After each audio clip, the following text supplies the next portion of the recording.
Bienvenue à Kobamuso, venez, je vous fais visiter.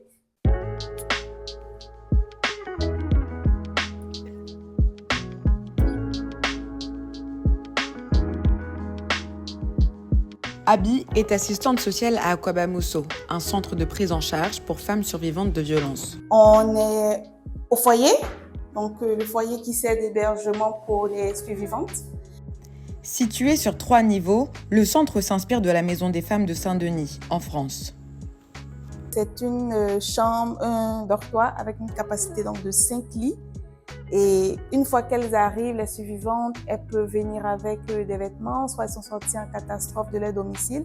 Donc, une fois au centre ici, on leur offre donc un kit de dignité, y compris des serviettes, des éponges, des produits d'hygiène. Au total, Akwabamuso propose 28 lits pour adultes et 12 lits pour enfants.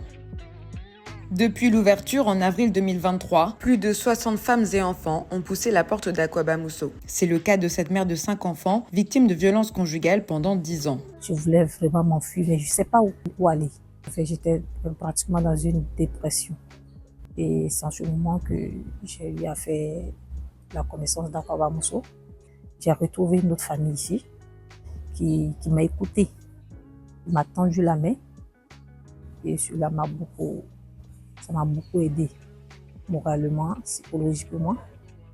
Et aujourd'hui, j'ai repris confiance en moi. Je me sens en sécurité ici. Comme cette survivante, toutes les femmes qui arrivent à Akwabamuso ont subi des violences conjugales et domestiques, un viol ou un déni de ressources. Ici, en plus d'être en sécurité, elles ont accès à un accompagnement médical, à des juristes, des avocats et à des psychologues. La plupart des troubles psychologiques qu'on retrouve chez les femmes qui ont été victimes de VBG, on a d'abord le trouble de stress post-traumatique et aussi la dépression, l'anxiété. Après, on a les problèmes d'estime de soi, les difficultés émotionnelles. C'est des choses qu'on essaie de régler après. On fait des exercices vraiment pratiques tels que l'exercice du miroir, l'exercice du journal de gratitude, tout ça.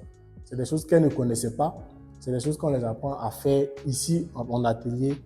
Il existe moins d'une dizaine de centres d'hébergement et de prise en charge de ce type en Côte d'Ivoire. Pourtant, les chiffres sont alarmants. Rien qu'à Abidjan, la capitale économique, 70% des femmes sont concernées par les violences conjugales et 2 femmes sont violées chaque jour.